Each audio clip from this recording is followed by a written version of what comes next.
Champions ലീഗിൽ സ്വന്തം മൈതാനത്ത് നാണം കെട്ടി ലിവർപൂൾ. ലീഗ് ഫേസിൽ 5-ാം മത്സരത്തിനിറങ്ങിയ ലിവർപൂളിനെ ഡച്ച് ക്ലബ് PSV ആണ് തകർത്തുവിട്ടത്. ആൻഫീൽഡിൽ 1-നെതിരെ 4 ഗോളുകൾക്കായിരുന്നു PSVയുടെ വിജയം. 6-ാം മിനിറ്റിൽ തന്നെ ലിവർപൂൾ മത്സരത്തിൽ പിന്നിൽ പോയി. വാൻഡേക്കിന് ഹാൻഡ്ബോളിനെ തുടർന്ന് ലഭിച്ച പെനാൽറ്റി ലക്ഷ്യത്തിലെത്തിച്ച് ഇവാൻ പെരിസിച്ചാണ് PSVക്ക് ആദ്യ ലീഡ് നൽകിയത്. എന്നാൽ 16-ാം മിനിറ്റിൽ ഡൊമിനിക് സോബ്സ്ലായുടെ ഗോളിൽ ലിവർപൂൾ മത്സരത്തിലൊപ്പമെത്തി. ആദ്യ പകുതി 1-1 എന്ന സ്കോറിൽ അവസാനിച്ചു. രണ്ടാം പകുതിയിൽ 56-ാം മിനിറ്റിൽ മൗറോ ജൂനിയറിന്റെ അസിസ്റ്റിൽ നിന്ന് മികച്ച ഫിനിഷിലൂടെ ഗുസ്റ്റീൽ PSVയുടെ ലീഡ് തിരിച്ചുപിടിച്ചു.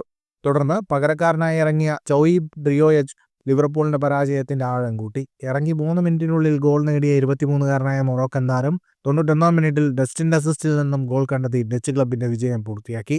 തുടർച്ചയായ 3-ാം മത്സരത്തിലാണ് ലിവർപൂൾ 3-ലധികം ഗോളുകൾ വഴങ്ങി പരാജയപ്പെടുന്നത്. 1953-ന് ശേഷം ഇതാദ്യമായാണ് ലിവർപൂൾ തുടർച്ചയായി 3 മത്സരങ്ങളിൽ 3 ഗോളുകൾ വഴങ്ങി തോൽക്കുന്നത്. മത്സരത്തിൽ 24 ഷോട്ടുകൾ ലിവർപൂൾ തൊടുത്തെങ്കിലും PSV പ്രതിരോധം ശക്തമായിരുന്നു.